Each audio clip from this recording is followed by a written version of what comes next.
one of the things Alicia's wanted to do since we moved in was build this wall. This is the little girl's room. She wants to build a built-in book chest underneath the window, a bookcase up this wall, and a desk on that side. So today we're going to start tackling that project. The desk, we bought this somewhere along the line, I can't remember where. Craigslist. Seems to fit just about right. It's a little short for this room, so what we're going to do is actually, this is loose, we're just going to lift the hutch up and mount it to the wall. And then underneath it, we're going to build the shelf right underneath here, and then we'll put some cork board on the back so they can peg stuff to it. We have a design, I don't know if you can see this. So this is the rough drawing. What I've done is come down and measured. Alicia drew this up, and I measured the distances. And then the next part of the process is to go and transpose all this stuff to graph paper. I think that when you're doing a project like this, graph paper is pretty important. It helps me to figure out the right measurements, the right distances, calculate how many pieces of wood I'm going to need to buy when I go to the store, things like that. So I just use regular graph paper. Find yourself a comfy spot because this is going to take a little while. So depending on the overall size of your graph paper, choose a scale. I like to do 1 square equals 3 or 4 inches. In this case, I'm going to go with 3 inches, or 4 inches, sorry. So that means 3 squares make a foot. And I know my wall is 8 feet high. So I measure 1 foot, make a mark, 2 feet, 3 feet, 4 feet, 5, 6, 7, 8 feet. So this is the overall height from my floor to my ceiling. And then I'll draw the outside wall. Over to the window from that wall is 50 inches. So I'll go, that's 48, so 4 feet, and then 2 more inches. So 1, 2, 3, 4 feet, and 2 inches would be half a square.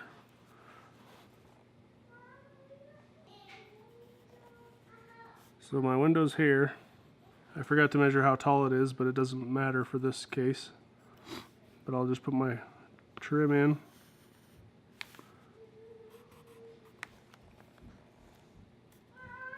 The overall window width is 56 inches. So from here, 1, 2, 3, 48, 52, 56.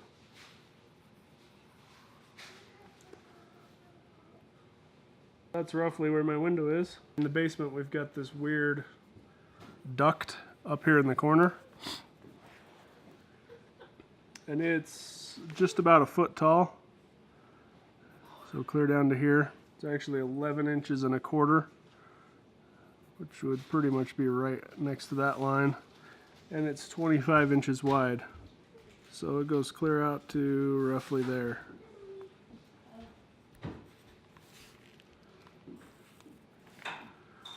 So I'm just going to draw that in, and I'll shade it to say there's no shelf there.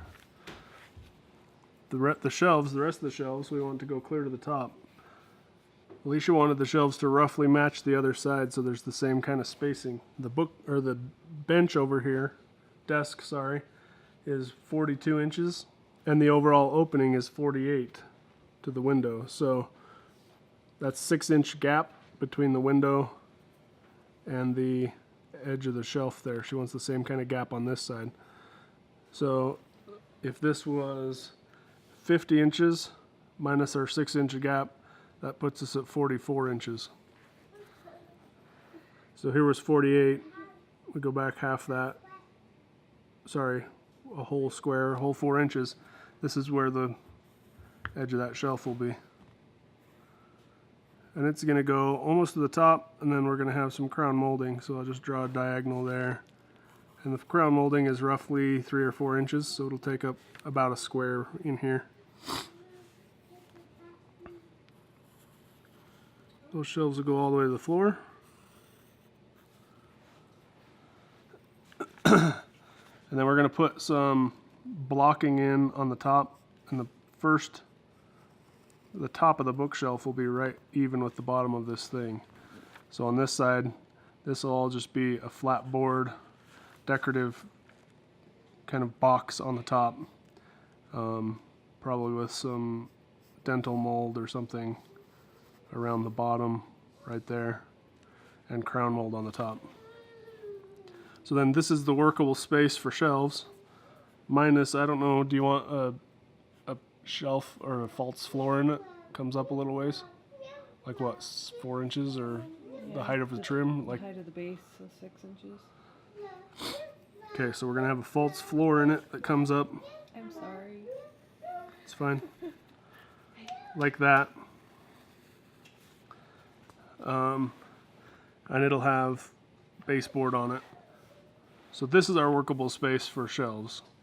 From there I can actually determine, you know, if we want the shelves 12 inches apart, which is usually what we do, then I can draw shelves in here and figure out exactly how many shelves I'm going to have.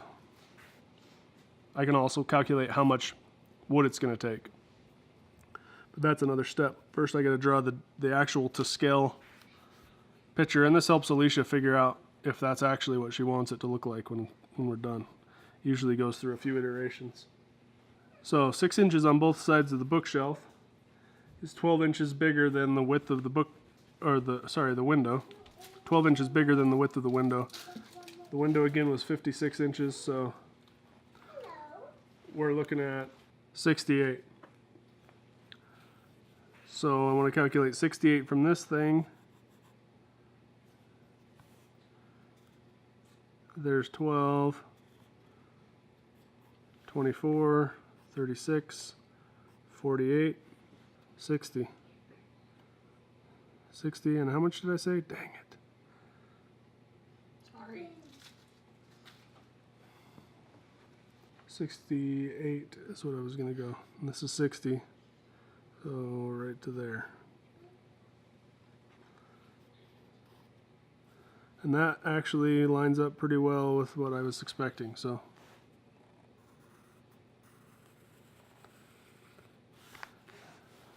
This is going to be basically a box.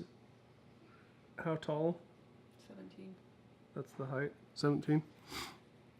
So 12, 16, 17.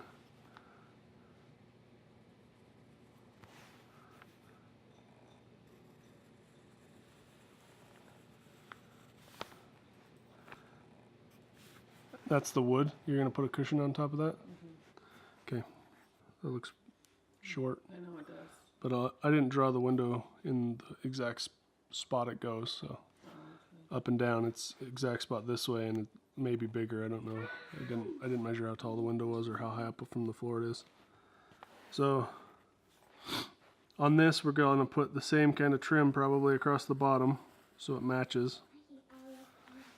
And then in her drawing here anyway,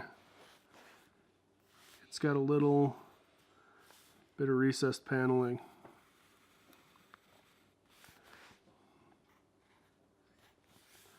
Something like that. And on the inside there's going to be a divider down the middle. Hinge lid. Yep, and a lid. Is it recording this time? So Alicia wasn't happy with the drawing of the window not being accurate, so she went down and remeasured it, and I'm redrawing it. So it was 32 inches up to the bottom. I moved that down, and the overall window is 56 inches, so from trim, outside of the trim to the outside of the trim. So 24 or 12, 24, 36, 48, 52, 56. That was pretty close actually.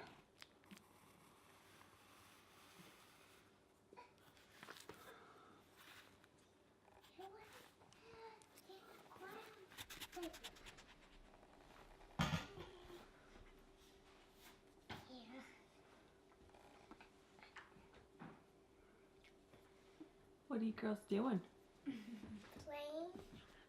So that's roughly what it looks like. We're gonna put the shelves in. Are you good with 12-inch shelves or 15-inch shelves? Maybe a couple like 15 or 16, and then most of them 12. Measure these ones really quick. Like the top ones or the bottom ones or what? Bottom one's bigger, and top one's smaller.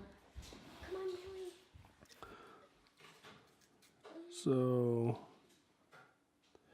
that's 12. That'd be 14.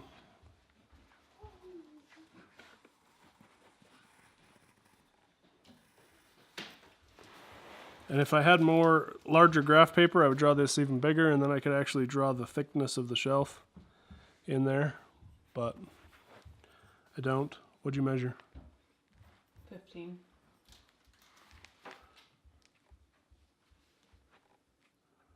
Let's go there for the next 15. And then the rest probably 12.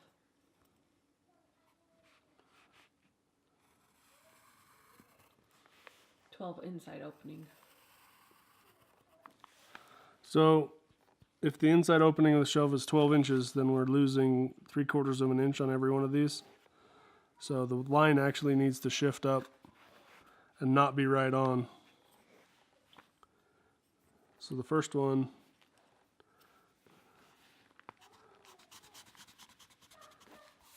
that's why larger graph paper is nicer. Better detail.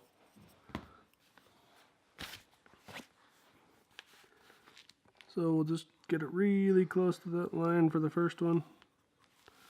The next one will be a little bit more.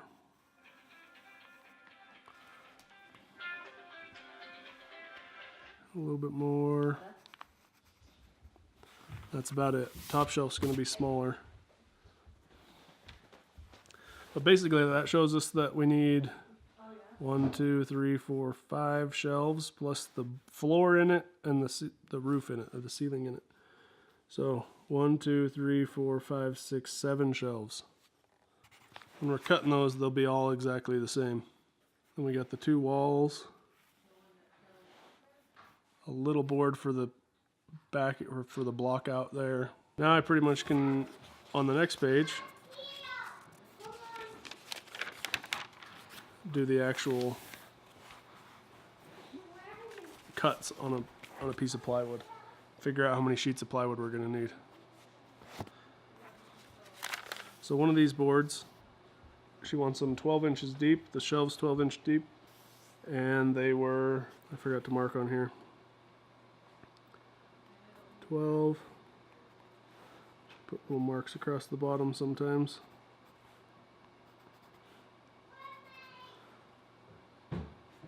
36 and 8.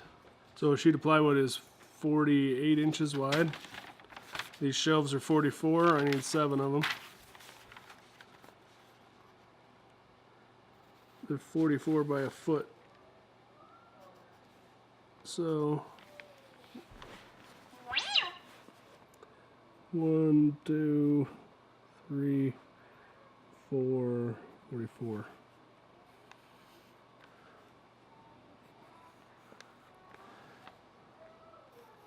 That's what my one shelf cut will look like. I'll have leftover plywood here.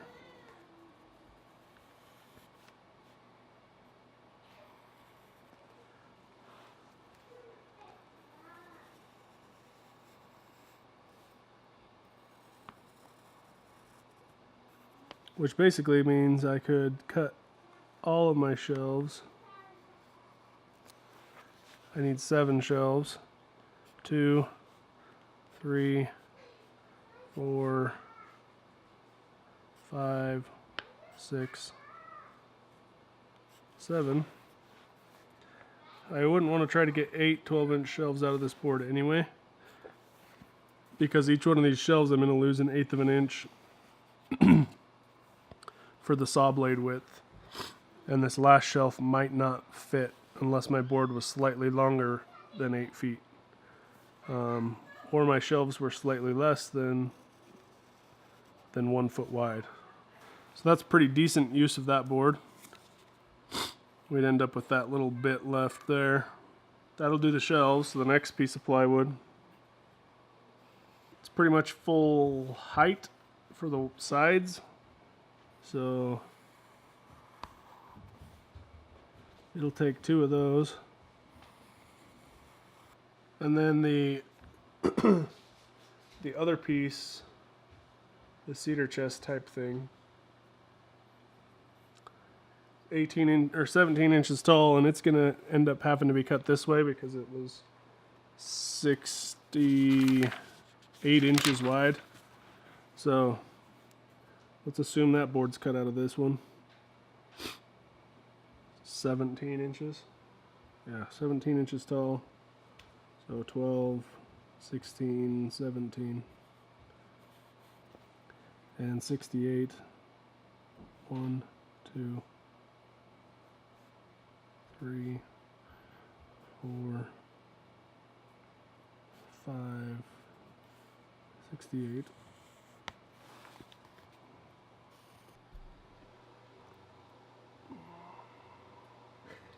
Are you awake? It's vacation. And I'm working. I'm trying to figure out if this is enough left to cut the sides of that chest out of. 12, 16, and a little bit. That would be 17 to there-ish. And 21 inches deep. That's 24, that's 21. So I could get one of the 17 by 21 boards out of it. But not enough for the other one. It's not going to be big enough, so I need a whole nother sheet of plywood. So I need 3 sheets of plywood for this. Let's go, let's go, let's go. You're such a slave driver. Can you measure my tile on the back of the laundry room so I know how much to get? One project at a time, lady. I know, but I just want to get my tile. You ain't doing the tile anyway, sucker. Maybe.